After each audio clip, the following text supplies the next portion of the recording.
Hello and welcome to episode 413 of the Filmmakers Podcast. This is a podcast where we talk filmmaking, from indie films to studio films, high-end TV and everything in between. How to make them, how to get them made, and how to royally F them up, in our very humble opinion. I am not Giles Alderson, I am Dom Lenoir. Unfortunately, Giles, our usual very smooth radio talk show host, is away. So this episode will be brought to you by Dom Lenoir, myself. We are covering the amazing new prison drama, Sing Sing. Now, this is every bit as good as Shawshank Redemption, although it definitely is not something you can compare. And it's certainly one of the most interesting and personal prison dramas that I've ever seen, for sure. And on this week's episode, we are talking with writer Clint Bentley, producer Monique Walton, and director Greg Kwedar. I think what makes this such an interesting and fascinating story of how it was made is that it was such a collaborative experience. Clint and Greg came across the story of the RTA, prison theatre group, putting on these amazing productions, and then began this long process into research and this collaboration between them of finding the script. And I think what makes it such an interesting story is that it wasn't just the first idea that came up. There were many iterations of the script and the story that went through different drafts. It also changed when Monique came on board. But ultimately, they really let in Colman and the real-life former inmates that the story is based on into the collaboration and the storytelling, and that's when things really took off. So it's a really personal story, and it's a great one about how you can let in and get attached a very big actor very early to your project, like Coleman. So to synopsisize you very quickly, I can give you the story of Sing Sing. Divine G, imprisoned at Sing Sing for a crime he didn't commit, finds purpose by acting in a theatre group alongside other incarcerated men in this story of resilience, humanity, and transformative power of art. And it certainly is a transformative story. Myself and Giles were thoroughly moved by it, and I think one of the main takeaways that we had from this is that although it is set in a penitentiary, it's actually far more than a prison story. It's actually very much about people coming together and finding themselves through art and collaboration and Shakespeare even. It's also a fascinating story about having to make those kind of adaptations that you have to do when you're making films on an independent level. Working between Colman's incredibly busy schedule in this very, very tight window that they had to do, how to adapt to that incredibly small window of shooting time. And how that actually helped the performances and the storytelling, how to really focus on what was important. So without much further ado, let's get on to the first of our episodes with Clint Bentley and Monique Walton, and they talk about how they created Sing Sing as writer and producer. Excellent. And this is a podcast, right? It is a podcast, yes. Yeah. I mean, the video is just so we can talk to each other in real time. See each other, yeah. Yeah. So, welcome to the Filmmakers Podcast. Yeah, it's great to be here. Thanks for having us. We're a filmmaking podcast, as the name might imply. So we kind of get to go into all the process and all the fun stuff, which I think is especially exciting, considering what a sort of caliber of movie this is and how intricate and thoughtful and how good the storytelling is. First, massive congratulations to you both. Thank you. How are you feeling about the release? I feel great. I mean, I think it's kind of blown my mind a little bit in terms of just how it's gotten out there, and then the response that we've gotten from audiences. People are really emotionally invested in connecting to not just the material, but the cast and, the way that we did it. So it's all really exciting to be a part of. How do you deal with this whole process of the release? Because, I mean, everything I've heard has been entirely positive, but there's a point until that moment when, you've spent all this time, all this money, you've been through the ringer, like you're desperate for the film to work. And then it's like, it's out there to the critics, it's out there to the audiences. You're hoping it's going to land. Is it something you've learned to switch off to? Do you just accept it is what it is? Do you ignore reviews unless you start hearing good things? Like, how do you sort of both process that? Yeah, I think you've got to have your own feelings about the film before it comes out, regardless of how people respond to it one way or the other. Otherwise, you'll just go crazy and you'll be reading every review and like hoping for the right one, and then any good ones will be negated by any bad ones or any kind of lukewarm ones. And I think, yeah, I don't want to speak for all of us, but I think like we made something in such in such kind of a little beautiful space, and it felt like a bit like summer camp, and we had no money, but like we just had this wonderful group of people together. And so I think like we were just all so proud of the film before it ever came out that I think now it's just been a wonderful cherry on top, versus any validation that was needed. Can you talk a little bit about how the film, it's a very original script writing process, how the idea sort of came about, how you both sort of ended up connected with it? Because I'm aware it's a true story, so it's always fascinating how that sort of starts, how the ball starts rolling. So maybe Clint, if you sort of talk about how you came across the project, and then Monique, how you connected and got involved. Yeah, well, I mean, Greg Kwedar, the director, had been working together for over 12 years now. And this was we made a film together that Greg directed, that we wrote together and produced together, called Transpecos. And after that, Greg was producing a short documentary inside of a max security prison in Kansas. And he saw somebody raising a rescue dog inside. And it just totally kind of blew his mind open. And after some internet research, he came upon Rehabilitation Through the Arts, RTA, this program that the film centers on.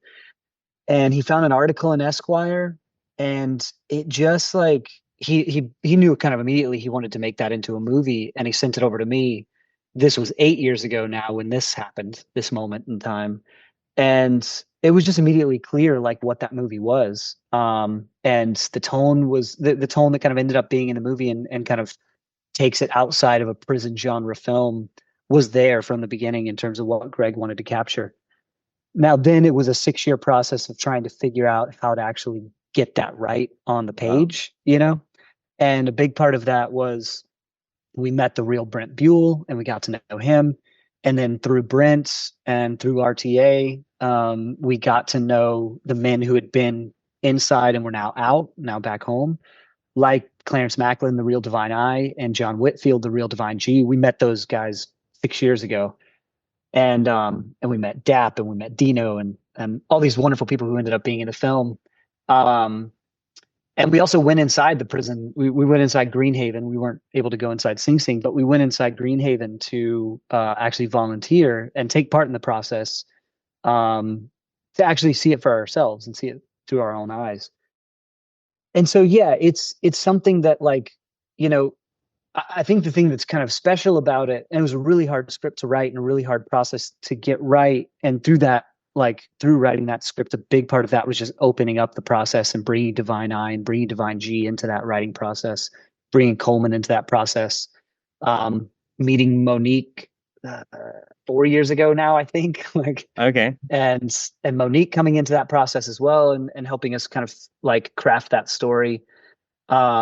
But it really was something of just like, I think the last thing I'll say is like, people ask about the influences on how it was made and how the script came together. And it really was a process of like letting go of any filmic influences and just letting the RTA program itself and letting the life that was there be the influence, and focusing on that, almost like you would with a documentary versus looking towards film history. Well, I mean, just before we get on, because it would be nice to hear, the perspective of before and after sort of Monique came on, but just to go through like how you were structuring, those stories, because you've obviously done the research. That's great. I mean, you're obviously hearing so many real life scenarios of people that have gone through this, and the great arts program, and probably some amazing and also tragic stories that are sort of going on in the background.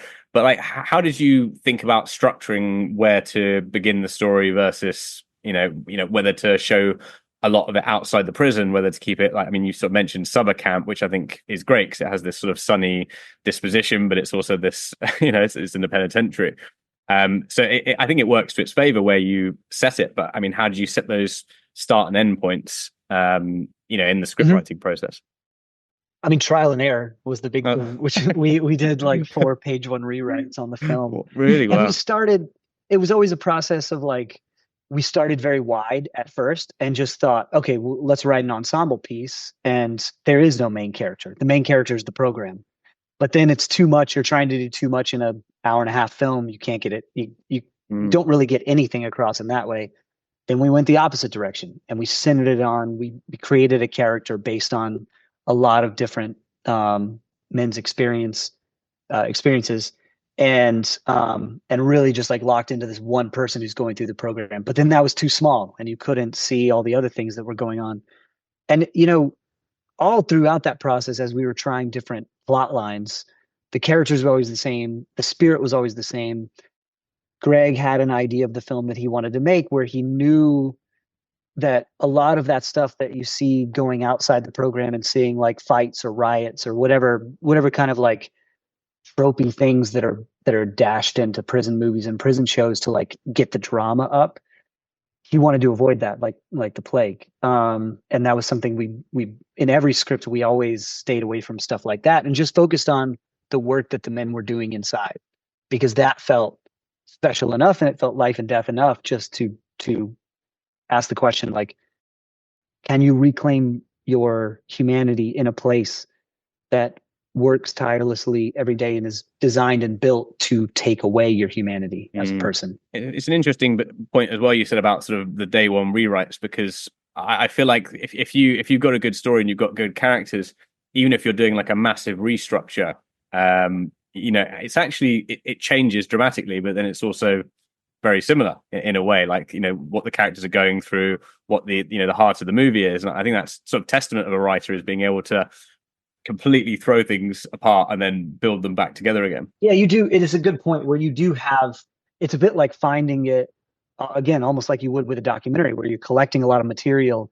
in order to understand the story that you're telling and the characters that you're portraying. And then you're just trying to find that simplest way through the story, that simplest plot that you can find. And it was really with this one about when Greg kind of had this idea to light on the friendship between Divine I and Divine G. And then all of a sudden you've got, okay, a character who's very entrenched in this world and understands it well and realizes that it's life and death.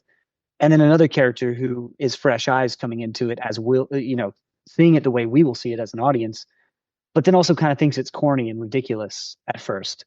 And the juxtaposition of those two viewpoints and the push and pull of them makes its own drama. Yeah, definitely.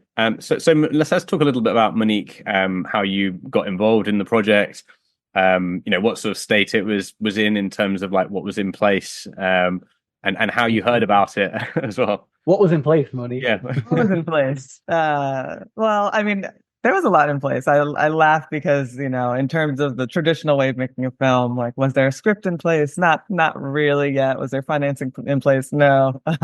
But there was a lot in terms of, the work that Greg and Clint do together and what they did over the course of those 6 years, which was like this really, intensive, not only research, but relationship building, which is, part of of what made the film happen in the first place, I think. And so I actually met Greg by chance in Austin. We both live in Austin, Texas, and have been here for roughly the same amount of time, like over 10 years, and had never intersected, which is like pretty odd because the Austin film community is pretty tight knit. But we never crossed paths, and then we met because he was looking for a sublet, and me and my creative partner Annie were looking to sublet our office during the pandemic, and so that's one way to find a producer, isn't it? yeah, totally. And like, and the Austin Film Society connected us, and then he ended up hanging out with my creative partner Annie, and then we all ended up basically sitting around a fire in Annie's backyard one night, and just talking shop and talking about how we make films. And at that point, we realized, we make films in a really similar way, just in terms of like having similar values, and having this idea of community-based filmmaking where you're working in collaboration with the community, and you're aligned on, you have like kind of a mutual sense of respect and, empathy and compassion that you infuse into the creative process. And so we were kind of like in the same constellation, but like orbiting around each other, but kind of never intersected until that moment. And then several months later, he invited me to moderate a panel that he and Clint were doing on their previous film Jockey, which Clint directed and they wrote together, and it was about the financial model that they used on Jockey, which we eventually also used a version of on Sing Sing. And after the panel, they took me out for a drink and, and then pitched me on Sing Sing, which, it was a little bit of an ambush, but Yeah. It's definitely an ambush. Yeah. That's always I find like a really tricky one is like when you meet someone, you get along, and it's like, okay, let's pitch the movie. I mean, it's hard because I think sometimes it's like, as a writer or director, like all you're thinking about is like, how can I get this made? Here's someone that I really connect with. They'd be perfect for the movie. Let's pitch the movie. But there's obviously like you've got to wait for the right time. When you're putting together for any film, when you're putting together your like core team, it's super important. But it's something you go on instinct and gut as much as anything else. And I think it's like casting a role. If you cast that role perfectly, most of your job is done by that point. And that's the thing that, just to brag on Monique for a minute, she was such a brilliant producer, because she knows how to produce a film, knows how to produce a low budget film. Like it just has so many tools in her toolbox as a nuts and bolts producer. But then on top of that is also a brilliant storyteller and has a very helpful story mind in terms of trying to figure out how to tell any narrative. And then on top of that, as if you need more, a great person. And so it's just like, whenever we were looking for a producer to kind of fill that gap, and really run physical production alongside of us, and it wasn't much of a conversation. The conversation, I'll be honest, is like we did that panel with Monique, and we knew we were looking for a producer, but Greg and I hadn't talked about it beforehand. And then literally, I think Monique got ahead of us at a stoplight or something, and he looked at me and I looked at him, and we just kind of nodded. And we knew, like, without saying anything, like we knew what we were gonna do. We were gonna ask her over drinks afterwards if she would like go on this journey with us. I mean, it's such an important point about people's attitudes and how they get on, and that's something that I've sort of certainly felt as I get older in the industry is like it's almost more important than the work, or at least equally important, like the people you're working with and whether they're on the same page and how they treat each other, like whether you've got someone that's supporting you rather than against you. How you're going to be when things are under pressure and it's difficult. And I suppose those kind of connections are really important. But I mean, I suppose just all of that aside, underneath it all, Monique, because as a producer, usually you're in a position where you've either got a full slate at any one given time, or you've got so many people sort of competing for your attention and time and movie. Like, what was it about these two that was it the combination of them and the story that sort of think, okay, yeah, I'm going to really take this seriously and actually consider producing it? Because it sounds like it was a little bit into the relationship with you all, but not like months and months down the line of getting to know each other. Yeah, no, totally. I mean, I think that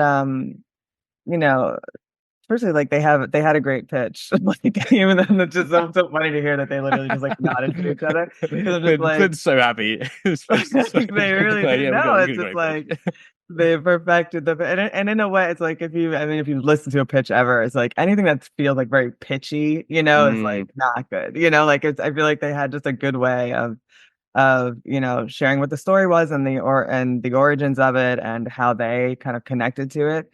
Because it's, again, like as Clint said, there's so many ways that you can tell the story the wrong way, like infinite ways. And I think that they had really have been really thoughtful about it, and the process of kind of going through that deep work of writing and coming to this realization of what the story was, the core of the story, and then having done all that. Like I said, relationship building, that was something that like I would have done if I were the originating producer on it. And so I just felt like we were aligned in that way, but always it is like it's not just the material, it's the people, because you're essentially, when you sign on to a project, you are signing up for the next 30 years of your life potentially to be connected to that. Yeah. Like a house mortgage. Yeah, it's like more than a child, like the child you release after 18 years. No, but I think that it was so there was an intuitive thing going on for sure. I think that that alignment of how they wanted to tell a story, of how they wanted to involve the Arte alumni as in the story as actors, as the core, along with Coleman Domingo, who was attached at the time. He was this exciting actor to work with. And so, I definitely took a beat to think about it. And it was, I think I took longer than a beat given the timeline that we were on, but it just felt like it felt like it was the right combination, and I could understand the vision ultimately, because basically what they were saying was, we're going into production in 3 months. Like, will you move upstate with us and get into prep? And literally, within 2 months of that meeting, we were in upstate New York, scouting and trying to put it together. So, and then living, sharing a space. And I was like, well, it's a good thing we all get along. Yeah. We are literally basically moving in together. Eating breakfast every morning, in very close quarters. It's interesting what you said about just how much work had got into the script as well, and also what you're sort of saying, Clint, about it not wanting to avoid having any sort of drama, inverted commas, moments, or over milking things, because something I find whenever I hear that from someone, it almost feels like the most perfectly structured, most compelling story, and it's because you've somehow nailed all those beats without them being cliches. But I mean, cause it really did feel like such a tight narrative, from start to end, everything felt completely real. There was no fluff or filler between the characters. Everything was there to sort of serve a purpose. So you did a tremendous job on that. So I'm guessing Monique didn't have to do. Sounds like the timeline there wasn't that much time to do much of the rewrites anyway before you were sort of jumping in. Can we talk a little bit about how Colman sort of became involved, because I mean his performance is absolutely stunning, but to come on board before a producer is a sort of quite a challenge usually in any form. So can you talk about how that sort of came about as well? Yeah, or a script also. Coleman came Really? up with that Wow. script also, which was a really beautiful and a lovely leap of faith on his part. But I think part of it is we met him as we had a story. We had a 1-page story document that Greg had put together of kind of the basic outlines of the story, where it would start, where it would end. That stayed fairly true to where the script ended up. And then our pitch to him was, we sent him the Esquire piece so he could see the program that we were talking about. We got on a call with him, found whatever connection we could find, and got onto a call with him, and just talked to him about the project like we did with Monique. And part of the pitch to him was like, hey, we don't have a script, but we want to involve you in that process as a storyteller and as somebody crafting, your character. It's based on John Whitfield, Divine G, but it is a character that you'll be building. And he was really excited by that. And I think he knew we were, from looking at our past 2 films, he knew we were going to make it also. And so even if we didn't have a lot of the elements in place that you would normally have, I think he felt confident in that and excited by the process. And that leads into your question about, or your comment about rewrites. The rewrites, there were a ton of rewrites that happened in that 4-month period, whatever it was, between meeting him in March and then shooting in the summer. But they were happening as we went along. And so it was a really interesting script writing process that I don't know that we would replicate in another situation. But Greg and I would write a handful of scenes. We would get on to Zoom with Colman and Clarence, Divine Eye, and they would just read the scenes cold. And they would read them. We would put the script up on the screen. They would read them cold. And then we would talk about them. Where does this go next? What is it? What's working about it? What's not working about it? And then we would write another 4 or 5 scenes, and then we'd get on Zoom and do the same thing and rinse and repeat. And so we were making revisions as we were going along, but also building the scripts. Again, we had the story outline of it's going to start here and end here, and then a lot of that just developed as it went along. And I think that's the thing that feels, maybe that contributes to it feeling very kind of tight, is that it was developing as it went. And so whatever next story beat that came only came because it felt necessary. It didn't come because it was well, now we need to show X, we need to show this theme that we're trying to show. It's just the theme is embedded in the story between these 2 people and what they each need or don't need from the program. And then the only thing that's there is what's necessary. And we didn't have a ton that got cut. and put on the cutting room floor in terms of scenes. I think from what we shot, maybe it was 3 or 4 scenes that didn't end up in the film. Well, I mean, it definitely feels like that sort of, living day to day prison. So it gives that perspective very, very effectively. And I think that's, such a great point about how the structuring of it also sort of works, is figuring out what's next for me, or next for my character. I mean, it's not typical to sort of, be able to get an actor of that caliber to workshop stuff with you. I mean, it's what an amazing, sort of position to be in. I mean, was it much of a pitch in the first way to just sort of, sort of usually getting through the agent process and getting sort of taken seriously before you even get to speak to the actor? I think he had seen our last film. He'd seen Jockey, and that helped a lot in terms of getting the meeting at first. Yeah. But I think what we've found, all three, me, Greg, and Monique, have all found this of like, actors, they get put in a silo so many times to protect them, and it's understandable based on how they get treated by a lot of projects within the system. But they also, there's a bit of like infantilization that happens with actors of like, not just, I don't know whether it's out of fear or whether it's out of trying to protect them or what it is, but like they don't get brought into the process as much as they want to be a lot of times. Yeah. And it was something, we had gone through this process on Jockey with really writing that project with Clifton Collins Jr. And we just found how much it amplified the work and amplified the process of creation. And so it is something, not every actor wants to do it, but it's something that if you're asking an actor to go on that journey with you and you're actually serious about it, because a lot of, I've talked to many actor friends where they say, yeah, everybody says they want notes, and then you give them notes and then they don't do anything about it. And so if you actually include them on that process, it's actually something that's very exciting for them if it's the right actor and the right project. Yeah. So just jumping back to where we were a minute ago, Monique, you've signed on to the project. You've just met with the guys. You've made that very important decision. This is something you want to focus all your time and energy on. So yeah, let's sort of go through what that process was at that point in terms of finance, planning the shoot, whether you were talking to sort of sales and distribution at that point. What were the pieces that, okay, I'm signed on to this, let's go. What are we doing next? Yeah, totally. And I do want to mention too that, Greg and Clint are both producers in their own right. Okay. And that was what I was like, I remember it was like one of the things that I even said in our first conversation. I was like, it seems like you guys have a pretty, I don't want to be the third wheel in this, Yeah, exactly. Like, you guys are pretty tight. But, I feel like what was great about our collaboration was that it did feel like we kind of fell into step with each other pretty quickly and figured out how to, divvy up all of the, so many, things that we had to figure out in the beginning.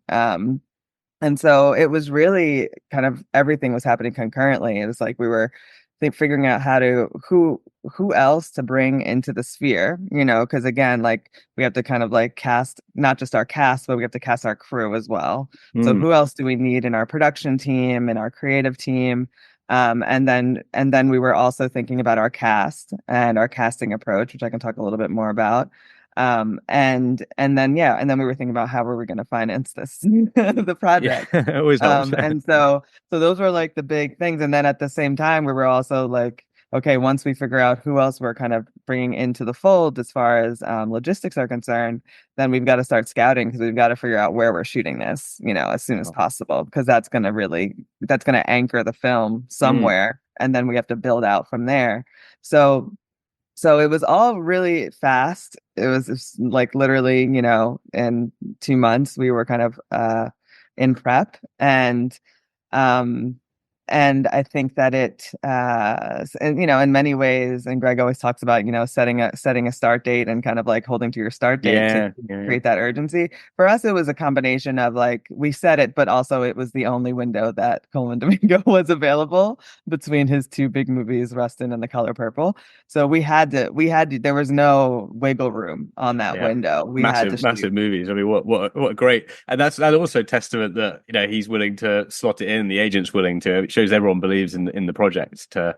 And it's a testament to his generosity too, and his like ability to kind of to take a risk on a project like this in between those big projects. Even this idea of kind of like, going from The Color Purple to our movie, then to Rustin, like just like, and I was like, how are you doing this? Just like mentally, It's I mad. also remember us being in this place of like, we're all indie producers, right? Yeah. As Monique said, and like Monique and Greg and I trying to navigate. Coleman did the late show with Stephen Colbert while he was filming our film. Wow. And we had never had to deal with like an actor going to do a late show. At one point I asked his agent if he could send a helicopter, because we were in upstate New York and like we were like, we don't have time. I was like, is it important for him to do the late show? I was like, can you send him a helicopter so he can get there? Just borrow Tom Cruise's one. He's got one lying around. Yeah. Yeah. He had no idea. Yeah, his agent was like, who am I talking to right now? Like, he was like, do you have the funds to send a helicopter? I was like, no, of course not. We can't afford to drive him there. I admire the idea though. So I mean, we just talked a little bit about this sort of, having a bit of sub producing, because I think this is like really great. I mean, my perspective, I'm a sort of filmmaker as well. Is like, I always try and do like literally everything I can before I get a producer on board. Firstly, because I don't want them to do all the work, but also because, to take a punt on something, you have to have something more than just, something on paper. You've got to have like, a team and dedication and as sort of much as you can.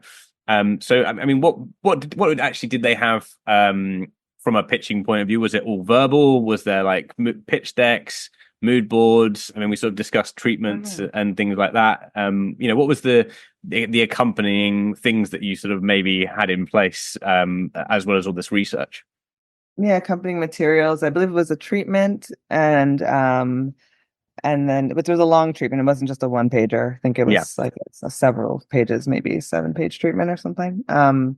And they had cut together kind of like a mood reel. Nice. That included, because it's based on a true story, there was all this original footage from plays, and so they had kind of cut together something that really gave a sense of really the tone and even just a bit of the, you get glimpses of the plays and what it would feel like. And then they had also filmed some monologues with some of the RTA alumni several years ago, and so they had those monologues, and those monologues on their own were already, from the first like 30 seconds, you're like, okay, I'm leaning forward. Like, this is compelling. Before, so it was enough, in combination with the work they'd already done, the research, everything I shared, that it felt like the vision was pretty clear. Yeah. For the approach, And just going a little bit into where you're shooting the movie, because I mean, penitentiaries, they're not the most open-minded of places in my mind if you're someone who's innocent inside. So how did you navigate actually getting these locations? Was it a combination of finding who was open-minded? Was there tax credits involved as well? I mean, that's often sort of a big thing in terms of finding somewhere that makes sense from a sort of producing perspective. So how did you tackle those two issues? We got very lucky. What we were looking for was a decommissioned prison that had been recently decommissioned. Brilliant. In order for our main location, in order to be able to have control of it, because Greg and I had found from being volunteers on the inside that it's hard enough just to get yourself inside as a volunteer teacher with a notebook and a pen. That's next to impossible and takes so long, and is such a difficult process. And so getting a film crew inside was just going to be probably more on our budget and our timeline, more than the film could bear. So we were looking for a decommissioned prison, recently decommissioned, because there were a couple that we had found that had been decommissioned like 2 years ago, and were just like, looked like something from The Last of Us. It was just a health hazard you don't want to bring people into. And we were looking at New York, so that narrows it down a bit, right? Of like starting there, so we can shoot around Sing Sing. The real Sing Sing is just outside of New York City. Brilliant, yeah. And so we were lucky to find this place called Downstate that was run by the Hudson Valley Film Commission outside of New York. That's perfect. Yeah, they helped us do that. I mean, listen, docs, Department of Corrections, it's a tricky thing because in some ways, Department of Corrections, at least in New York, is very supportive of rehabilitation through the arts, and they see the value of it. And in some ways, they are not. But they were. I think it was because of our I know it was because of our involvement with RTA and the respect that Docs does have for the work that RTA is doing, that we were able to do things like film around the real Sing Sing and film in places and have an escort to film around there to get some of those iconic shots of that prison. But it was also a huge responsibility, that connection with RTA, because we never wanted anything we were doing to negatively impact. Exactly. Yeah. And you just on a film project, you can do everything, the larger that it gets in terms of scale, the less you have control over. What is an extra doing over here? Something like that. And everybody got behind that and recognized that power and that responsibility that we all had. That's actually a very, very good point, because it doesn't actually feel like it's particularly an anti-penitentiary type story at all, really. I mean, obviously one of the characters is wrongly convicted, but it's more about this, arts program and allowing that to flourish. And I think it's actually quite a refreshing sort of take on the genre and very positive in a lot of ways. Well, and I think none of us ever wanted to do anything where we were pretending that the carceral system and the prison industrial complex is okay, or not some terrible, some terrible institution that we have in America.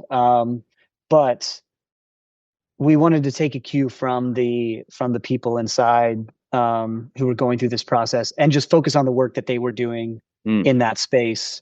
And then in the hopes that would, by doing that and focusing in on that would say something much louder than if we said some of the more obvious things, and said it more didactically, like, hey, this is really fucked up.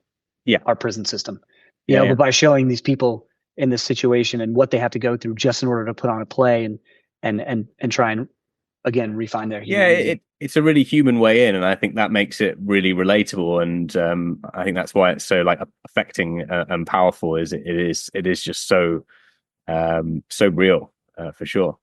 So what were some of the biggest challenges of the shoot itself? I mean, but by this point you've amassed some incredible actors as well. I mean, the performances are absolutely breathtaking. But what was the most difficult thing about the shoot itself? I mean, I think that we had, as we mentioned, we shot the film in 19 days. 19? 19, yeah. Wow. And I will say, again, to a testament to Clint and Greg as writing partners, one of the big challenges we had at the start was that Colman, whose time was already limited with us, became even more limited. And we realized we had fewer days with him than we originally thought. And it posed a very big challenge, because we were like, well, we can't afford to do a week of pickups because it will be, cost prohibitive. But he's not going to be here, and we can't get him in sooner, and we can't get him in later, and we can't add days. We can't add days on the weekends. We're not doing that. So what do we do? And Clint and Greg were just like, they were like, we'll be back. like it was like the weekend, and they were like, we will have a new draft of this story by Sunday night. And they just locked themselves in a room and rewrote some scenes that actually made the film even stronger. And so essentially, if you've seen the film or not, but there's a time when we step away, or when Divine G steps away. And he steps away in the movie, and and then we're kind of with Divine Eye, and it's actually a very kind of risky thing to do in a film, to kind of step away from your main character. But we kind of the POV shifts, and that was the stuff that we started with filming. And it made sense for the story, that it was really kind of this existential point in his life where he was, struggling. But it also beautifully ties in Divine Eye into that journey and his, and their kind of like intersecting arcs. So that was just, a testament to, just like a typical thing that you really do have to deal with on a production. Yeah. And how do you solve this problem? And this was like a really big, it's like a wicked problem. Yeah. He was in every scene before. Yeah.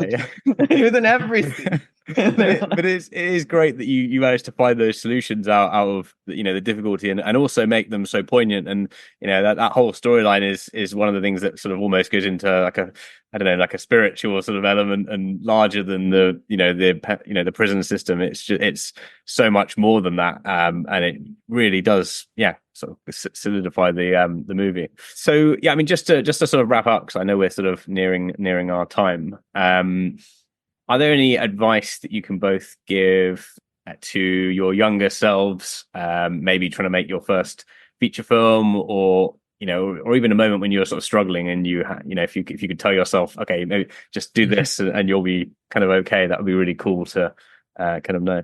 I think that there's so much advice, I think, but like outside of the big one, which everybody has said, which is like, just make your film, whatever you can do, whatever you have, just make your film, because it's never going to get easier for that to make that first film. But then I think that thing that Monique just brought up, about like rewriting kind of at the last minute, rewriting the last act of your film because you're losing your lead actor for a chunk of time. It's something that I think we've all done on all of our films. And it's something that like you're always going to, with indie film especially, you are always going to encounter roadblocks and difficulties and limitations.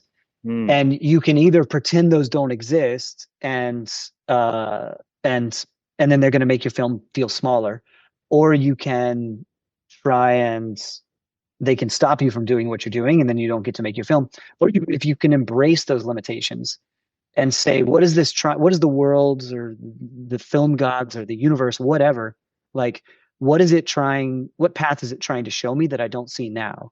And if you can look at it that way and use them as inspiration and use those limitations to actually find a better way, it'll make your film better so often. Yeah, great advice. And Monique? I love that. I mean, I think to my younger self, the advice would be just kind of like protect your mental health. Just something that has taken some time to learn. How do you do that? What was that? What's mental health? Asking for a friend. Yeah. Get some sleep. And I think it's always just kind of like remind yourself of your North Star, like why you're making the work. Like, because I think that's just always good to have your own internal guide of why you're doing it. Everyone's doing it for different reasons. And you're doing it for different reasons at different points in your life. So I think it's just always like keep staying grounded in your North Star. Yeah. No, I love that as well. I mean, really good. I think that's kind of what keeps us going, isn't it? When it's tough in the industry, is like, why are we making this? Because it has a message, because it's meaningful, because it can, affect someone else's life. And I think you've both done an absolutely tremendous job. It's definitely like we were both sitting in the cinema screening, watching it, and just completely gripped, but also very moved. And it's just a favorite kind of indie film to be surprised by when it just catches you off guard and you're sort of, okay, what's this? And then it just blows you away. So well done to you both, I will say. And thank you, Dom. Yeah, I hope all the amazing reviews sort of keep coming in. Oh, thank you. Lovely. Okay. Cheers. Well, that was a fantastic chat. I mean, what an amazing pair. Clint and his just willingness to tear apart the script and start again and take on so much feedback to make it authentic. And Monique's just amazing ability to hit the ground running and just her entry and addition to the project is really admirable.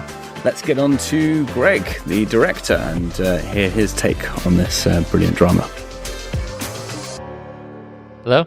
Yeah. Good? Yeah. Sound good? Yeah, should be fine, yeah. So welcome to the Filmmakers Podcast. It's good to be here. Thanks for having me. How's it feel being in the UK? It's kind of awesome, like we've been screening this movie, all over the US for the last several months.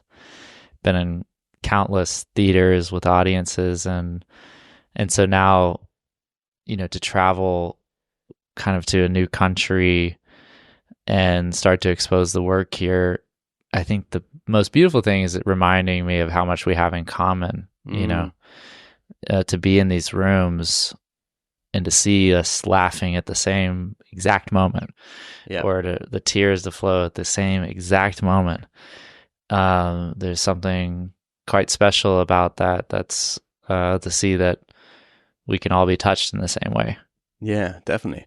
I mean, I think something that was always really interesting about this is that from the UK, the American judicial system is always like, we watched Making a Murderer. There's lots of like a sense of, there's a lot of injustice out there. So it's a really like fascinating subject to us anyway. But the story is so personal, to human connection, that it kind of bypasses all of that and just becomes an immediately empathizable story about people going through struggles and sort of coming out the other end in challenging ways as well, not just sort of a clean cut connection sort of movie. Yeah, it's funny, internally we don't really classify it in the prison canon of movies. Sort of in our perspective, it exists in its own space. Coleman would very explicitly say that in his view, it's not a prison movie, but it's a human story. Yeah. And I think it's sort of, that's it. I have a yes and to that. My yes and is like, yes, it's a human story. And I think what's so potent about it is that a human story can exist inside of a maximum security prison. Yeah, that's fascinating. I mean, I think that's why. That's why it's such a commendable experience, and I mean, I think that's why Shawshank was like, one of the biggest films ever made, because it wasn't just about the prison. It was like people were put through such hardships, relatable hardships, and some that aren't, and to sort of come out the other end and still be able to create art and create community. I mean, it's a really impressive thing, that you've done here. I mean, let's talk about how you sort of got into it. I mean, we did talk a little bit with Clint and Monique about, you two getting together, you and Clint, pitching to Monique, and a little bit about your sort of background of how you got into it. But like, how did you first come across the story? 8 years ago. Wow. Yeah, that stuff takes a long time. Yeah, it does. It really I think does. the good ones can truly take time, and I'm in the end, in hindsight, I'm really grateful that we had that space to evolve as people and artists, and for the confluence of things that kind of came together at the exact right moment to make this possible. I don't think it could have happened any other time or been done any other way. But 8 years ago, I was producing a short documentary inside of a maximum security prison in Kansas. My first time ever behind the walls. And stop me if Clint and Monique already gave you this backstory, but because they know the script by now. They could just like the Greg they story. Could tell, the they Greg could tell story. The Greg story note by note. I was producing this short documentary. And we were doing a doc about something else, but I passed by a cell and there was a young man raising a rescue dog inside of his cell. Wow. Just stopped me in my tracks, and it completely upended all my expectations about prison and incarcerated people, largely built on the movies I had grown up watching, my own industry. And here I was witnessing something decidedly that was running against that current, which was the healing that was happening in both directions between this man and this animal. Just kind of broke my brain. And that night in the hotel room, I was just desperate to know, was there anyone else out there doing things differently? And I typed that into Google, who is doing things differently in prison. And near the top of the search was this program in New York, Rehabilitation Through the Arts, RTA. They'd been around since 1996 at Sing Sing, and have been putting on plays ever since. And there was this, they'd done all the classics as well through that time. But there was this article from 2005 about the production of a time-traveling musical comedy called Breaking the Mummy's Code. And I was sort of like, what is that? And I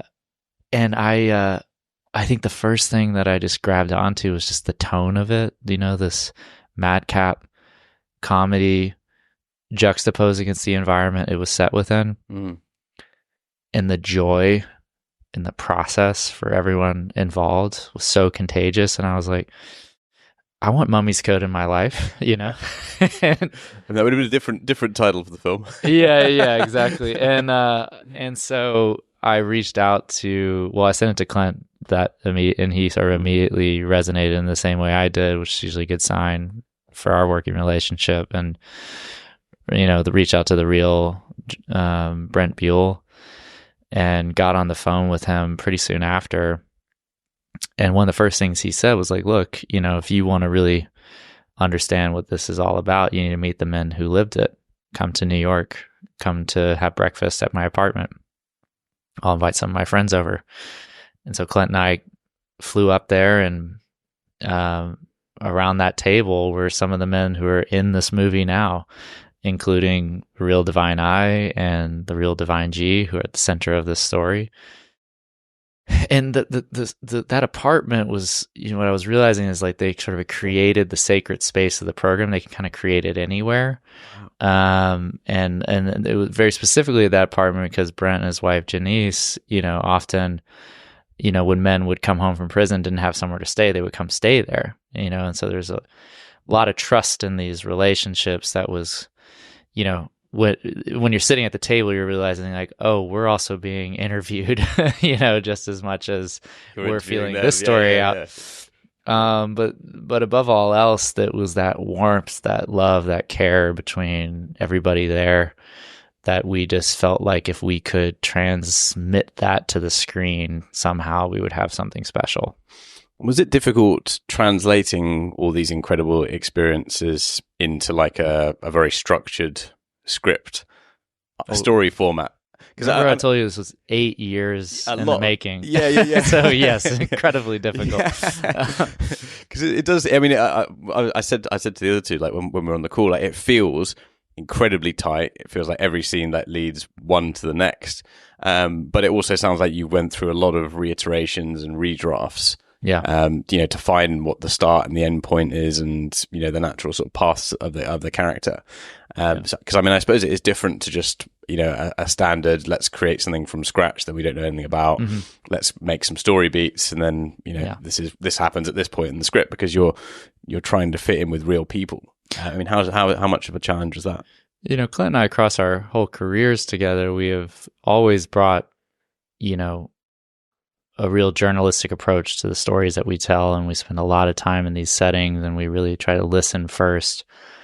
And with this project, you know, as our third film, you know, we had a tremendous amount of access, you know, in terms of the conversations that we would have. Like, you know, the real Brand had kept like this massive amount of records and diaries and stories that, you know, was available to us. We were having all these conversations with the real men who had really lived through this. Clint and I became volunteer teachers ourselves in the program, and we taught as well and sort of saw firsthand the power of this work.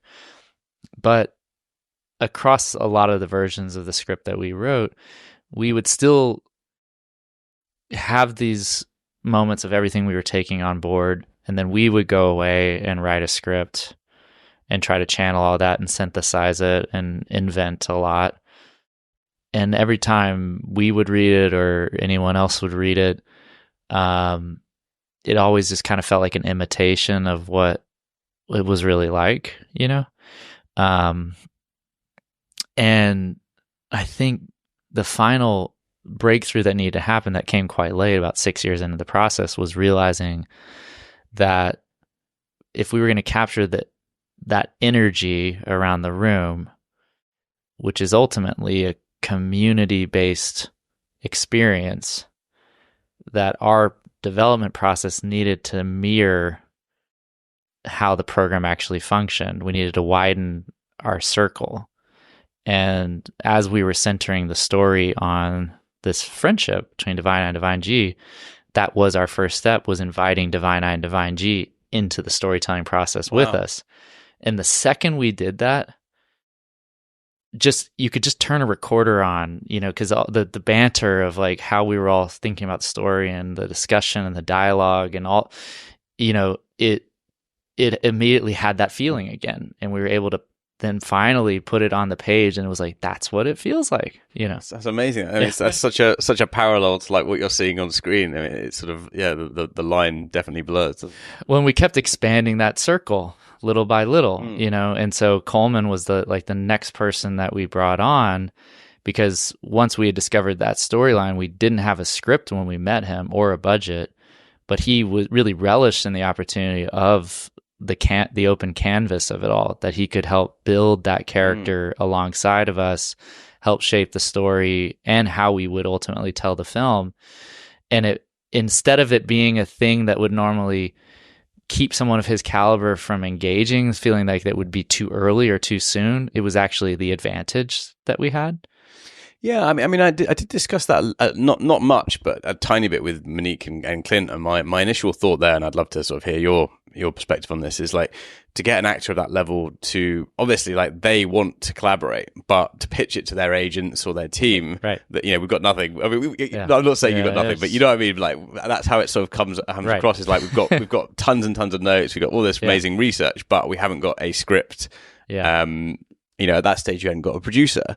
Like, how did you convince them to, get to that position? Was it just that what you'd done was so compelling and you had done so much research?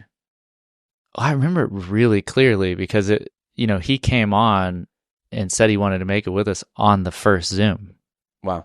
At the end of the call. And as he entered that call, all he had read was the Esquire article. And he was like, I've got so many questions about this article. And we were like, well, can we just pause and tell you about the 6 years that happened since we first discovered that article? Yeah. And we told him this journey of how we had gotten to the moment that we were at. And he just listened to it all. And he was like, at this point in my career, I'm realizing that there are some projects that are seeking you to teach you something. You don't know what it is. You just know that it's trying to. And I'm saying yes to those at this point in my life. And I've got 3 weeks open in July. And I was like, well, I'll take them. And there was just the producer in you. Yeah, like, we'll take this. But there was just something about, like, if you lean in, I'll lean in. Yeah. If we both lean in, I don't know how. I just know that it'll happen. And he was wrapping The Color Purple. Yep. And as he finished shooting Sing Sing, he went to pickups for Rustin. And that was the literal window for that entire year that he had. Crazy, yeah. But it just felt like it had to happen then, or it would never happen at all. So at that point with you, because you are also a producer and a writer and multifaceted, you're, I guess, thinking, okay, well, we've got the actor attached. Technically, that's the green light to get the money. Mm-hmm. Let's make this. I mean, how long did you have from that conversation to actually shooting it? Well, we still had to write a script. No, but I mean, that was February. That was February of 2022, and we were shooting in mid-July of 2022. Yeah, I mean, that's not long to do a script. No. I mean, and the script took on a unique dynamic that was really served our process. Where, again, we had years and years of experience within this world, and so many collective people that were offering, into that process. But we would write, a handful of scenes, and then Clarence and Coleman would get on Zoom and we would share our screen, and they would read them cold for the first time.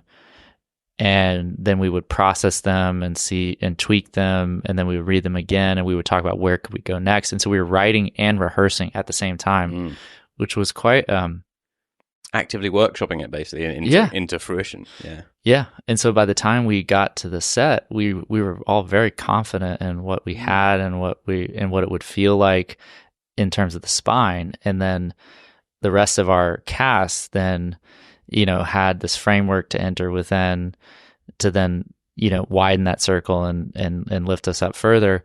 But the financing, we were initially sort of seeking out to do it like we'd made our other movies, which was like completely independently. And as we were getting closer to production and it was building out, I was realizing this was operating at a scale that we needed more like institutional support. And so we exposed it to the market, you know, very, very late in the game. Got a lot of quick passes, but which was kind of on this? Well, par for the course. Like even in the early days, there was a lot too. Yeah. And if people paid any attention at all to the script in the early days, they would want it to bend more back to the stereotypes that were the norm in the industry, you know, for a prison movie. And like literally at the last second, Monique and I had just moved to New York to start prep, but we still hadn't closed the financing. The script got sent to Black Bear Pictures, and they read it on a Friday. They got it on a Friday. We met them on a Monday, and on Tuesday they said that they were all in to produce it. That was 4 weeks before starting production, and you know, it's just a testimony to, you know, you really just need one yes, even if it comes at the last second. And this was a movie where, because we really defined the values of what the production was, became like a beacon that attracted the right people to it. That's how Coleman found his way to it. It was seeking him. And I think the same is true for Black Bear. Like they were the ones who had this, you know, similar values, that saw the movie we saw and, you know, put an enormous amount of faith and trust in us at the last second. That helped us, you know, go get it done. They're a great company. We did them for dumb money, but I mean, they've done so many countless like drama movies, and they do seem like sort of this magical like finance unicorn that seems to support, you know, a bit like what's that? Focus Features, you know, that just sort of champion like really good storytelling. Yeah, I mean, it has been kind of the case for everyone who's got their fingerprints on this movie, you know, was the right one to be involved, you know, like across our whole group of crew, the cast and the distributors involved and, you know, the financiers. I mean, it's really been a gift.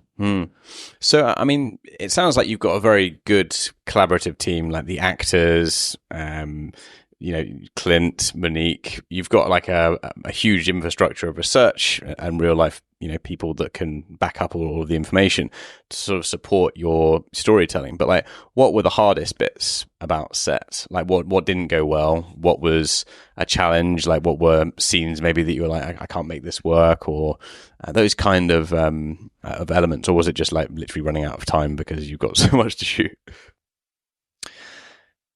Well, most of production really just I experience as a gift because, you know, I've gotten to do so little of it across my career, actually being on set directing. I mean, this is my second feature in 8 years, you know, but 8 years between movies. Yeah. You know, and so by the time you get back to it, you realize it doesn't come around too often, and to not take it for granted. You know, so that first and foremost, like that was my posture was just a lot of gratitude to be there and to get to be doing this, you know, together.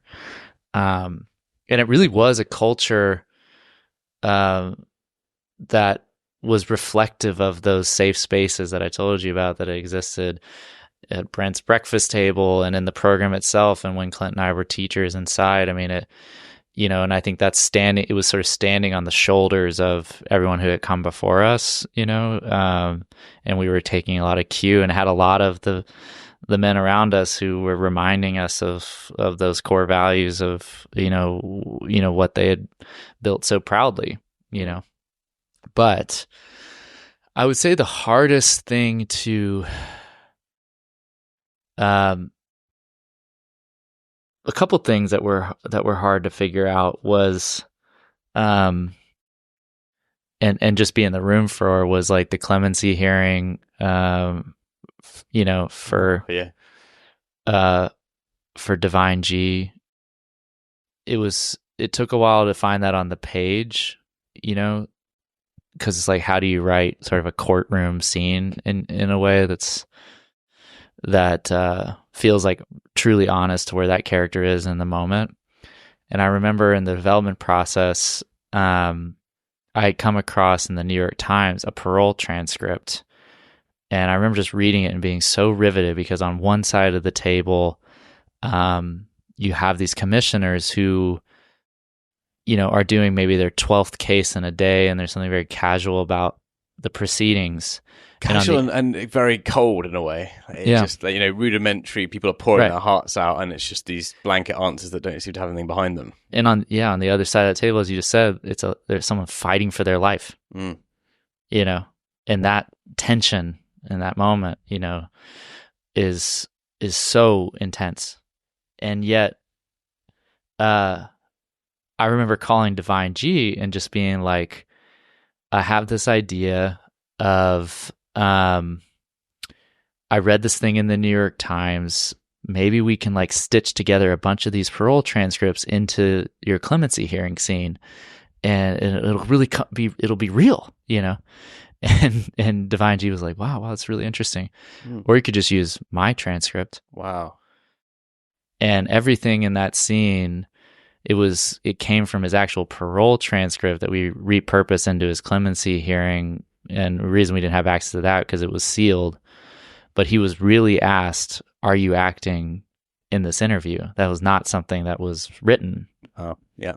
And then that reaction from Coleman, I just remember we did one take. In the first take, he was really kind of like, he gets asked that question, and he like bristles, and he's like, kind of starts to fight back, as you would. And in between takes, I just was like, when she asks you that question, it's over. There's no coming back. Like, your fate is sealed now, And he was just like, "Oh, interesting. That's a good note." And then when he actually gets asked, note, isn't it? Yeah. when it actually happens though, like the thing he does, that the way his face falls, like I don't know that any actor on this planet is capable of doing what he did in that moment and the way that hit. Yeah. And so it took time. It started on the page back then, but then on set, we were still learning, and we were still like kind of finding our way to it. Yeah. I mean, what an incredible moment. And that's basically why we make films, isn't it? And I did love as well what you were saying about producing and directing, and like what a gift it is. Like, I produce a lot for other people. It's great to make other people's dreams come true, but when I do something for directing, it has to be really special, and when it does come along, you do put everything into it, and it sort of sounds like you do. We've got to wrap up now, but is there any quick bit of advice for your younger self, or someone starting out in the industry trying to get their first big break or movie made? Pick a start date to start your production, a real date. Yeah. Not some vague, distant date in the future of like sometime next year or in the spring or who knows when, but I want to make a movie one day. A real date on the calendar. Right. Whether that's September 23rd or February 18th. And by doing that, it starts to create this authentic sense of urgency. It actually gives you a star to aim at, because people want to be a part of a train that's leaving the station. And I think we need that kind of push, and something really to aim at that starts these engines going, that helps you will that thing to life. Couldn't agree more. Yeah. It's been amazing chatting to you. Thanks very much, and best of luck with the movie. I mean, it really is one of the sort of indie classics, and should be one of the best of the year that people receive. Thank you so much. Thanks for your support. Well, that was Greg Kwedar, and another brilliant discussion into his process. But an all-round amazing guy. Really nice chat. So if you aren't aware, Sing Sing is now out. You should definitely go and see it. It's one of those dramas that makes you really reflect on life. And it's an easy watch. It's very well paced, and there's so many incredible performances. And it's just a really thought-provoking film, and a great kind of different take on the penitentiary system. So I thoroughly recommend to go and see that. And we have some absolutely fantastic guests coming up on the podcast. And we're just getting started with awards season, which is very exciting. We've got a Netflix surprise, which we're not going to fully disclose to our listeners yet. You may have seen a little bit of social media posting, but that's a very exciting one coming up. We've also got next week Touch, the epic decade-spanning romance love story directed by Balthazar Kormacur, who has been on the podcast before. And that really is a brilliant drama as well. So you've been absolutely spoilt. These guests of late, and there's going to be plenty more coming soon. Remember, everyone, go out there and make your film. If you're lucky to rise up, it is your duty. We're not going to talk about the elevator coming down because Giles isn't here. We're going to talk about escaping the penitentiary of your own limitations. So that's one to think on. So without further ado, we will see you next Tuesday. Bye-bye.